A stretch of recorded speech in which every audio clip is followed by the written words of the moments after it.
सर्वेभ्यो नमस्कारः। पीताम्बरं करविराजितशङ्खचक्रकौमोदकी सरसिजं करुणासमुद्रं राधासहायमतिसुन्दरमन्दहासं वातालयेशमनिशं हृदि भावयामि। 12 दशकं प्रथमः श्लोकः।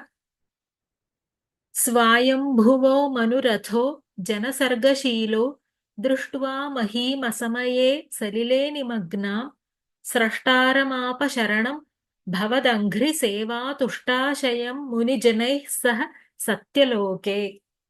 पदच्छेदः। स्वायम्भुवः मनुः अथो जनसर्गशीलः दृष्ट्वा महीम् असमये सलिले निमग्ना स्रष्टारम् आप शरणं भवदङ्घ्रिसेवातुष्टाशयं मुनिजनैः सह सत्यलोके। अन्वयः। अथो जनसर्गशीलः स्वायम्भुवः मनुः महीम् असमये सलिले निमग्नां दृष्ट्वा मुनिजनैः सह सत्यलोके भवदङ्घ्रिसेवातुष्टाशयं स्रष्टारं शरणम् आप। अथ वराहावतार हिरण्याक्ष वधादिकं वर्णयितुं प्रथमं तस्य आन्तरिकतया स्थितां स्वायम्भुवमनोः प्रवृत्तिम् आह। दशमे दशके अन्तिमे श्लोके अस्माभिः ज्ञातं स्वायम्भुवमनुः शतरूपया मानुषकुलानि वर्धितवान् इति। स्वायम्भुवमनुः स्रष्टारं शरणं प्राप। स्वायम्भुवमनुः ब्रह्मदेवं शरणं गतः। कारणं किमिति जानीमः। अथो अथ मङ्गलानन्तर आरम्भ प्रश्न कार्त्स्नेषु अथो अथ इति कोशे। भूमेः जल निमज्जनानन्तरम् इत्यर्थः अत्र। हिरण्याक्षे पृथिवीं कर्णाभरणीकृत्य जले निमज्जति सति जनसर्गशीलः स्वायम्भुवः मनुः। जनसर्गशीलः जनानां सर्गः सृष्टिः शीलं स्वभावः यस्य सः प्रजोत्पादनं शीलं यस्य सः प्रजानां सृष्टिकर्मणि सदा निमग्नः स्वायम्भुवः। स्वयम्भुवः अपत्यं स्वयम्भूः ब्रह्मा तस्य अपत्यं मनुः तन्नामा। महीम् असमये सलिले निमग्नां महीम् भूमिम् असमये प्रलयकाले अनासन्ने अपि।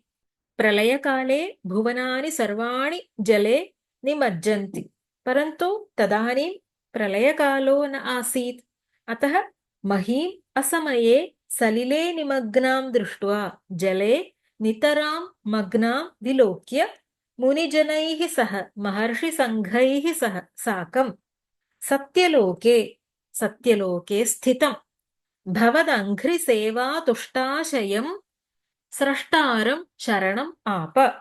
भवदङ्घ्रिसेवातुष्टाशयं भवतः अङ्घ्रि तयोः सेवा तया तुष्टः आशयः हृदयं यस्य तं त्वत्पदाम्बुज उपासनातुष्टाशयं सन्तुष्टमानसं भगवतः विष्णोः पादारविन्द भजनेन सन्तुष्टचित्तं स्रष्टारं स्वपितरं ब्रह्माणं स्वजनकं शरणम् आप रक्षितारं प्राप्तवान्। आप्ल व्याप्तौ इत्यस्मात् लिट्लकारे परस्मैपदे प्रथमपुरुष एकवचनम्।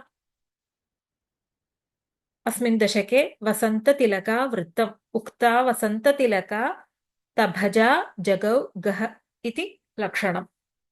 भूमेः जलनिमज्जनानन्तरं प्रजासृष्टो व्याप्तः स्वयम्भुवः पुत्रः मनुः भूमिम् अनासन्ने अपि प्रलयकाले जले निमग्नाम् अवलोक्य महर्षिसङ्घैः साकं सत्यलोके स्थितं भगवतः विष्णोः पदारविन्दयोः भजनेन सन्तुष्टचित्तं स्वपितरं ब्रह्माणं शरणं प्राप इति सारः।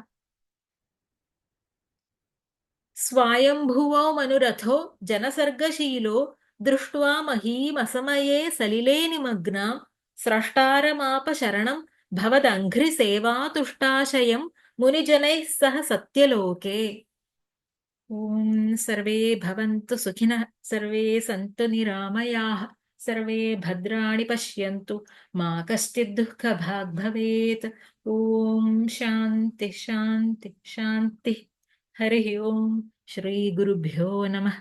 हरिः ॐ। धन्यवादः।